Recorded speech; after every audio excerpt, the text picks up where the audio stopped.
বিসমিল্লাহির রহমানির রহিম। বাংলাদেশ জাতীয়তাবাদী দল জিন্দাবাদ। শহীদ প্রেসিডেন্ট জিয়াউর রহমান অমর হোক, অমর হোক। একটি মিথ্যা এবং বানোয়াট নিউজের প্রতিবাদ জানাচ্ছি।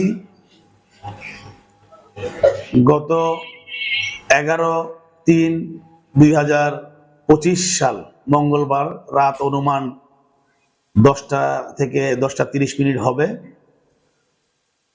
ঠুডার মাঠে মেলাকে কেন্দ্র করে একটি হাতাহাতি এবং ধাক্কাধাক্কি হয়। এটাকে কিছু আওয়ামী লীগের দোসর মোহাম্মদ ফারুক মেম্বার ও দেলোয়ার আরো অনেকে আছে, তারা এটাকে রাজনৈতিকভাবে হাজী মনির হোসেন চেয়ারম্যানের নামে মিথ্যা এবং বানোয়াট নিউজ করে অপপ্রচার চালাচ্ছে। আমরা এই মিথ্যা এবং বানোয়াট নিউজের তীব্র নিন্দা ও প্রতিবাদ জানাই এবং অবিলম্বে যারা প্রকৃত দোষী তাদেরকে আমরা গ্রেপ্তারের জোর দাবি জানাচ্ছি। হাজী মোহাম্মদ মনির হোসেনের তিনি কোনো সংযুক্ত নন এবং তিনি এই কাজের জন্য কোনো জড়িত নন। উনি তারাবির নামাজ পড়ে এসে বাসায় আসেন। ইতিমধ্যেই ওনাকে মেজর ইকবাল সাহেব ফোন করে বলেন এবং লালবাগ জোনের ডিসি, পুলিশের ডিসি ওনাকে ফোন করে বলেন যে আপনি এলাকার মুরব্বী, আপনি সিনিয়র, আপনি ওখানে গেলে পরিস্থিতি নিয়ন্ত্রণে আসবে। উনি সরল মনে পরিস্থিতি নিয়ন্ত্রণের জন্য উনি এলাকায় যখন মুভমেন্ট করেন, ফারুক মেম্বারের ছাত্রলীগের দোসর এবং ফারুক মেম্বার নিজেই আওয়ামী লীগের দোসর, উনি নিজে আওয়ামী লীগ করেছে। এখন 5 তারিখের পরে উনি নিজেকে বিএনপি নেতা দাবি করছে। উনি চেয়ারম্যান সাহেবকে দেখে দর বলে চিল্লান দিয়ে চেয়ারম্যান সাহেবের উপর হামলা চালায় এবং ওনার উপর চেয়ারম্যান সাহেবকে হত্যা করার উদ্দেশ্যে তার উপর ককটেল নিক্ষেপ করেন। হাজী মোহাম্মদ মনির হোসেন অল্পের জন্য প্রাণে বেঁচে যান এবং উনি ওখান থেকে চলে আসেন।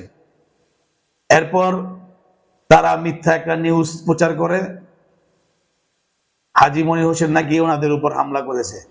উনি একজন মুরব্বী মানুষ, বয়স্ক মানুষ, উনি কেন যাবে ওনার উপর হামলা করতে?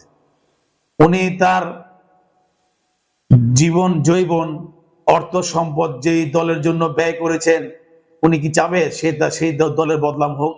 কিন্তু কিছু কুচক্রী মহল হাজী মোহাম্মদ মনির হোসেনের নেতৃত্বকে পছন্দ করেন না এবং যারা ভূমিদস্যু, অন্যের সম্পদ মেরে খান, অন্যের টাকা পয়সা লুটতারাজ করেন, তারাই হাজী মনির হোসেনকে কামরাঙ্গীরচরের নেতৃত্ব দেখ, তারা এটা চান না।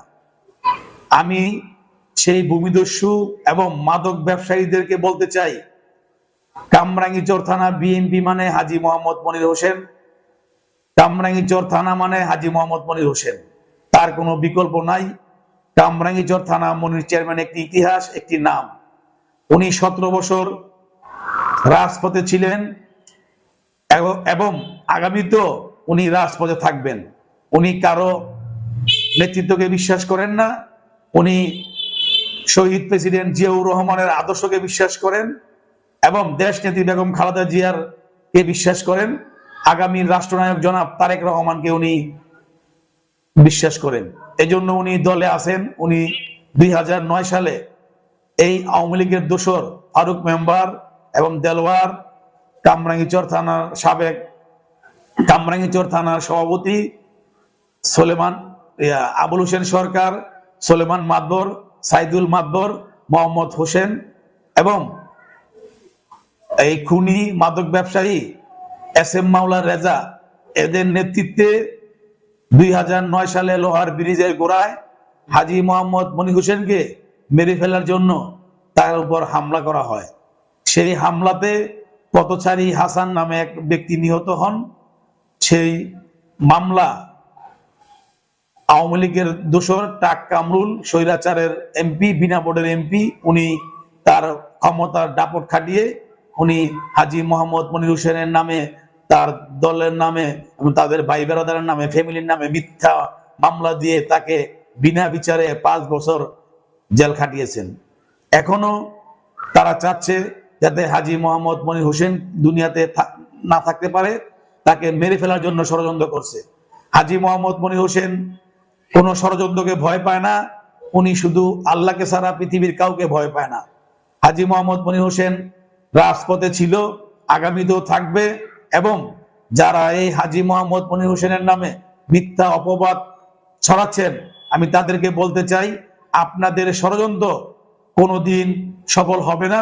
হাজী মোহাম্মদ মনির হোসেন একজন সৎ ব্যক্তি, ন্যায় বিচারক, এবং সন্ত্রাসের বিরুদ্ধে উনি সারা জীবন প্রতিবাদ করে আসছেন।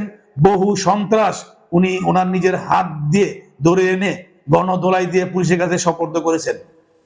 আমি এই বলে আমি আমার বক্তব্য শেষ করছি, এবং আমি আবারও বলতে চাই, যারা হাজী মোহাম্মদ মনির হোসেনকে নিয়ে ষড়যন্ত্র করছেন তারা সাবধান হয়ে যান। সময় হলে আমরা এর দাঁত ভাঙা জবাব দিয়ে দিব ইনশাআল্লাহ। বাংলাদেশ জাতীয়তাবাদী দল জিন্দাবাদ, শহীদ প্রেসিডেন্ট রহমান অমর হোক, খালেদা জিয়া জিন্দাবাদ, আগামীর রাষ্ট্রনায়ক জনাব তারেক রহমান জিন্দাবাদ জিন্দাবাদ। এই বলে আমি আমার বক্তব্য শেষ করলাম। আসসালামু আলাইকুম ওয়া রাহমাতুল্লাহি ওয়া বারাকাতুহু।